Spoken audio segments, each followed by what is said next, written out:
کا تو مطلب یہ ہے کہ بس عمران خان نہیں آپ کیوں آپ اس طرح بار جواب دیں سوال نہیں آپ کیوں بار بار ایک عمران خان میں آپ کے کہنے پہ عمران خان کو اس لیے کہ کینیا چلا جائے یا تنزانیہ چلا جائے نہ آپ جائے ایتھوپیا وغیرہ میں تو نہیں اگر آپ کا تو دیکھیں وہ بھی سوال یہ جو ایاز میر صاحب نے اٹھایا سوال بڑا امپورٹنٹ ہے آپ اس پہ توجہ عمران خان کو ہم سارے مل کے کر لیں گے سوال یہ کیا توجہ سوال بیسیکلی یہ ہے کہ آپ کیا اس طرح چلا پائیں گے کیا کس طرح چلا حکومت ہے آپ آئے تھے آپ نے ابھی کل شہباز شریف صاحب نے کہا ہے کہ اعلیٰ حضرت مولانا فضل الرحمان پھونک ماریں گے تو اللہ فضل کرے گا ذرا وہ خاص طرف کر کے پھونک ماریں گے تو اللہ فضل کرے گا میں کپڑے بیچ دوں گا آٹے کے لیے وہ زہر کھانے کے لیے پیسے نہیں ہیں بیکاریوں کے پاس کوئی چوائس نہیں اگر آپ اس بے عزتی اور اس تذلیل اور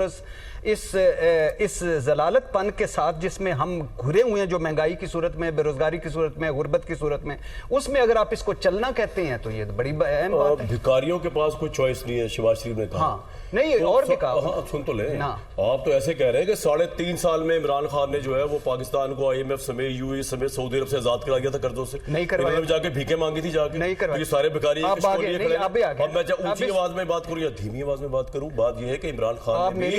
آپ میری طرف سے کرسی پہ کھڑے ہو کے بات کریں نہیں میں صرف ایک بات آپ الٹا لٹک کے بھی کہہ لیں بھیک تو اس نے بھی مانگی نا بھائی جان وہ تو ڈیزاسٹر تھا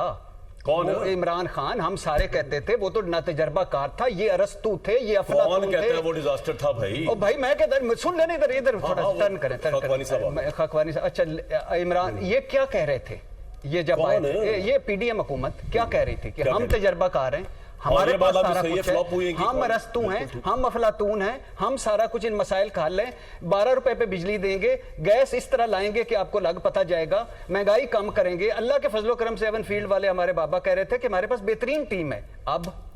اور کسی کے پاس بھی نہیں ہے آپ بلا وجہ ایک اوپر لے کے نیچے دوسرے کو لے آتے ہیں اسحاق خاکوانی صاحب PTI کے فاؤنڈنگ ممبرز میں سے خاکوانی صاحب کو ملی ہے جی جناب شاید حضور یہاں پہ یہ تجزیہ ہو رہا ہے بغیر نام لیے ایک تجزیہ یہ ہے کہ جی یہاں پہ یہ جو 9 اپریل کو سارے واقعات ہوئے عمران خان جو ہے اس کے خلاف ایک سازش ہوئی بیسکلی اور سازش کے بعد یہ آپ کی پارٹی کے اندر ٹوٹ پھوٹ ہوئی یہ ہو گیا اتحادی ادھر ادھر ہو گئی یہ سارا ایک سازش ہوا ہے یہ کوئی الیکشن ایک پارلیمنٹری پروسیس کے ذریعے عمران خان نکالے نہیں گئے پارلیمنٹ سے تو ذرا اس پہ کمنٹ تو کریں آپ کی کیا پوزیشن وہ رہی ہے جناب اس ساری صورتحال میں شاہد صاحب آدھا گھنٹہ پہلے یہاں آپ کے ہاں بحث ہو رہی تھی کہ اتحادیوں نے ان کے ساتھ آ کر حکومت بنائی ان کو کہا گیا ان لوگوں کو کہ آئیں آپ ان کی امداد کریں اور پھر انہی لوگوں کو کہا گیا کہ آپ ان کو چھوڑ دیں یہ بات ہو رہی تھی جب میں اس پہ اپنی یہ رائے دینا چاہتا تھا کہ جب اتحادیوں کو اکٹھا کیا ان دوستوں نے اور باقی اداروں نے تو وہ ملک کی بہتری کے لیے ایک حکومت پائیدار بنانا چاہتے تھے ان کا یہ مقصد تھا اچھا وہ بنا ان کے ساتھ ان کو اگر علیحدہ کیا گیا تو وہ بھی انہوں نے کیا اس میں کوئی شک والی بات نہیں مگر اصل بات یہ ہے کہ آپ کی اپنی پارٹی کے اندر 20 MNA آپ کو چھوڑ گئے 35 MPs چھوڑ گئے ان کو کس نے ناراض کیا ان کو لوگ آپ کے دفتر کے لوگوں نے ان کے ساتھ کیا زیادتیاں کی کہ وہ آپ کے ساتھ پاکستان کی ہسٹری میں کبھی ایسا نہیں ہوا کہ سٹنگ پرائم منسٹر کو لوگ چھوڑ جائیں مجھے ایک بڑے اچھے بڑے بزرگ لوگ ملنے آئے پیپل پارٹی کے تو میں نے ان کے پوچھا جو ایوب خان صاحب کو جب اپنا چھوڑا تھا ذوالفقار علی بھٹو نے تو میں نے ان سے پوچھا آپ کتنے آدمی تھے انہوں نے کہا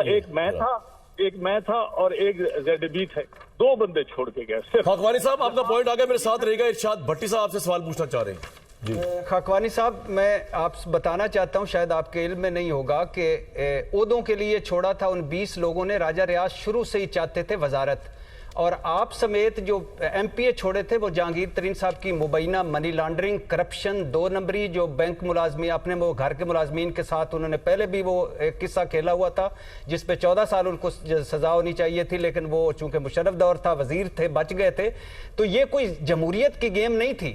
یہ آپ ان دھڑے کے ساتھ مل گئے آپ اندازہ کریں آپ اس کو اچھا سمجھتے ہیں چودھری صاحب اس وقت شہباز شریف صاحب کے مشیر جواب لے لیں ذرا کوئکلی جی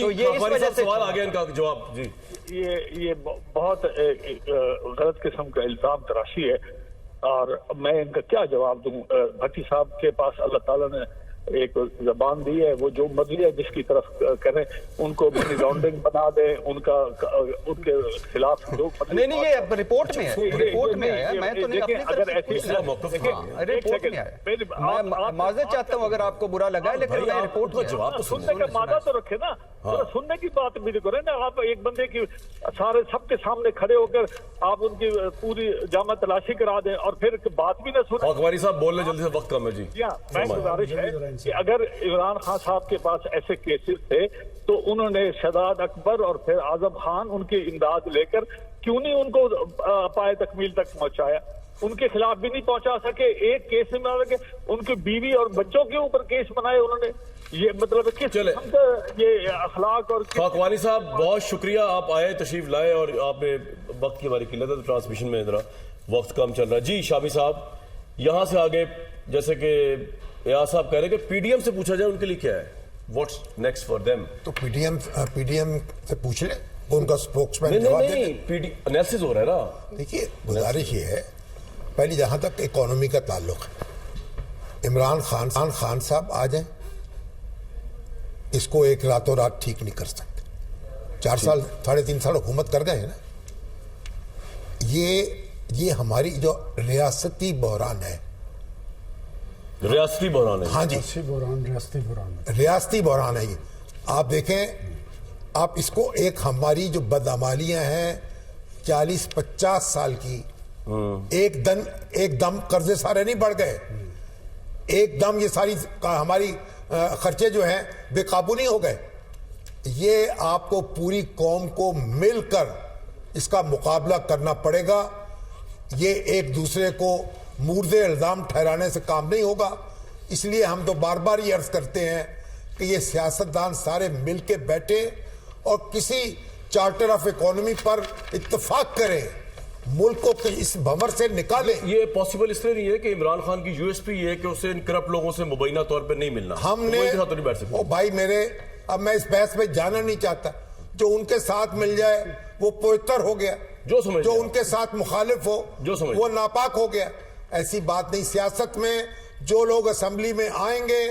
جن کو لوگ ووٹ دیں گے، ان سے آپ کو بات کرنی پڑے گی۔ بھائی بات یہ ہے کہ ابھی تو معاملہ یہ چل رہا ہے کہ عمران خان ہر جگہ کھڑے ہوئے ہیں، تو ابھی ایک جگہ سے ہارنے کی پوزیشن نظر آ رہی ہے کراچی میں، دوسری جگہ پہ وہ ہار گئے ہیں، تو یہ جنرل الیکشن میں ساری جگہوں سے تو عمران خان نہیں کھڑے ہو پائیں گے نا،